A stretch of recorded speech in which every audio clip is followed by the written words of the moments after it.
Well, I finally got the fotodiox lens mount adapter for micro four thirds to a m42 lens mount, which is pretty cool. Let's unbox it. So I wanted to grab this so I can use my old lenses that I have in my Zenith and my Praktica cameras. They both have m42 mounts, screw mounts. So that's what you get. That was quick, right?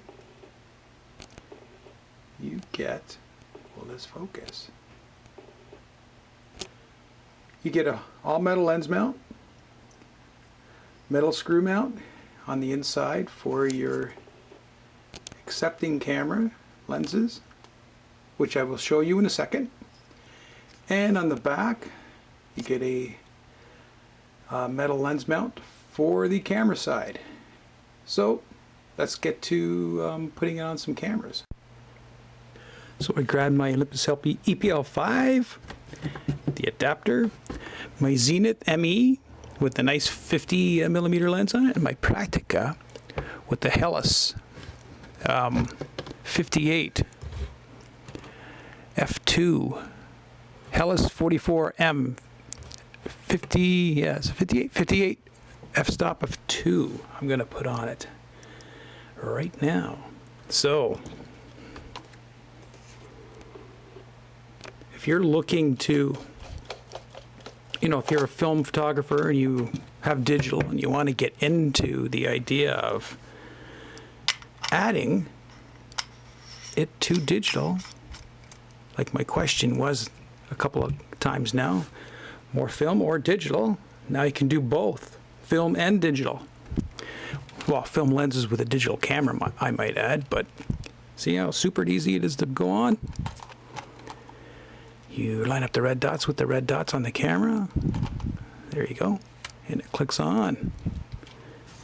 And it looks relatively large on a small camera, but you're going to get an excellent out of focus area bokeh with this.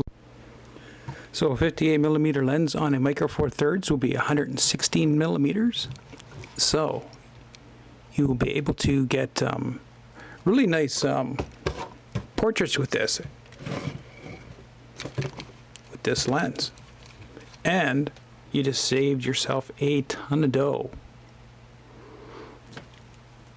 As long as you don't mind manual focus, that is. I don't know if you can see it. The what is this set at? It is, there's a 2 f2.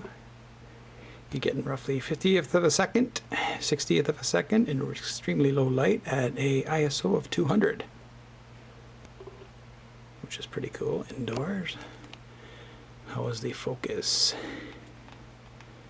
Or will it even focus that close? Oh, there you go.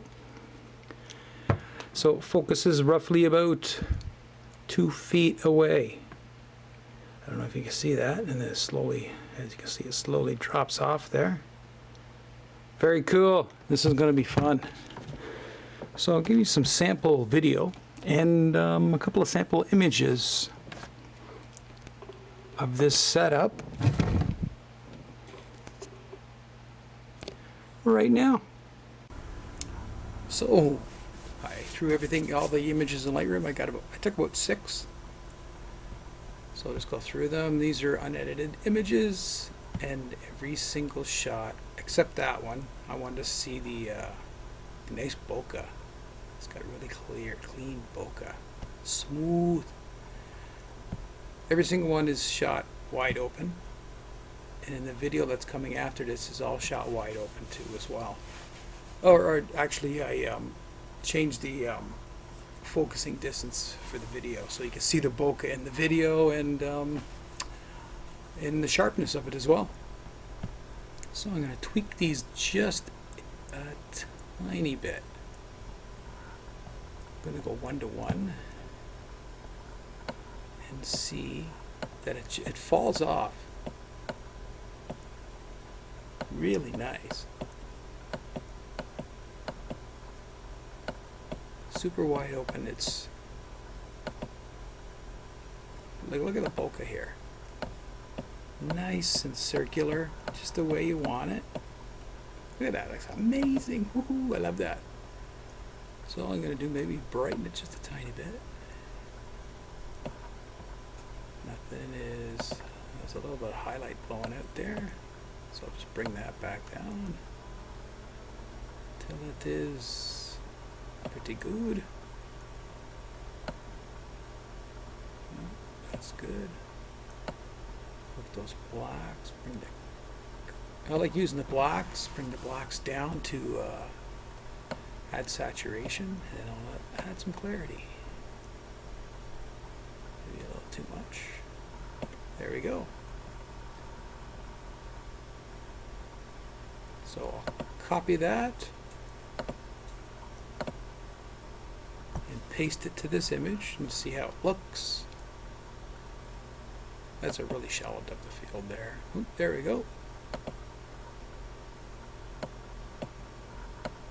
This may have been my error, because it looks a little slightly, there's a slightly bit of movement. All the image was, the camera was on the tripod while I was taking the images too, so. And here's one, excuse me, with just the bokeh. So I'll paste what it did to that. Yeah, it looks alright. Look at the bokeh. Circle, perfect circle. And the next one was focused on the Praktica logo on the camera. And that is totally nice and sharp. So, paste the, see how it goes? Yeah, there you go. Looks good. This camera, by the way, was given to a friend at work with about 3 or 4 lenses. 3 or 4 lenses? Yeah, about that. And the camera. He goes, oh, I don't use it anymore, so I'll give it to you. I go, thanks very much. Now this is shot wide open, and I focused on the fotodiox. That could be my error there too. Looks like there's a slight bit of movement in it. But the cameras are super close to the back of the box, and how it falls off, so nice. You still know what they are, but they're out of focus enough to still know they're cameras. So I'm going to back off on the blacks on this one.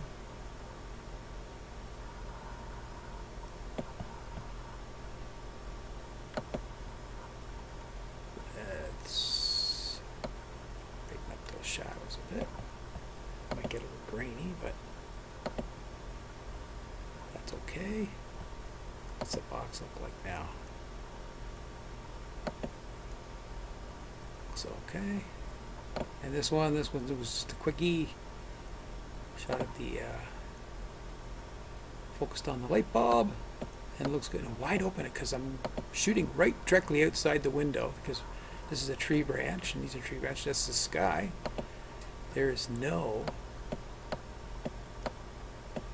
color fringing that I can see. Holy, a tiny bit there, but that's not much. Get rid of that pretty simply. Go to fit the screen.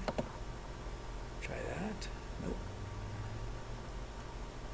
So we'll back off the blacks.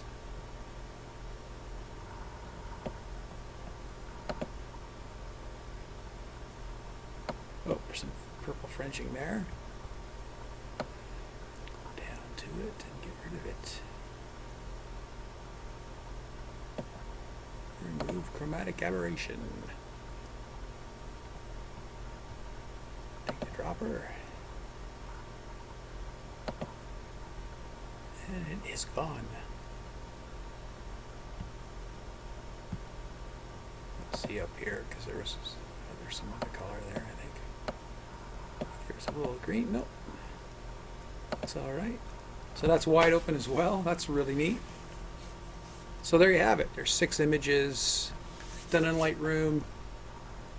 Just a little bit of tweaking at a camera. No chromatic aberration, really wide open for a cool idea. Whoever thought of these, getting these adapters is a great idea for these old film lenses on digital cameras. So next up, you'll see 2 video clips of focusing and unfocusing the lens. Stay tuned.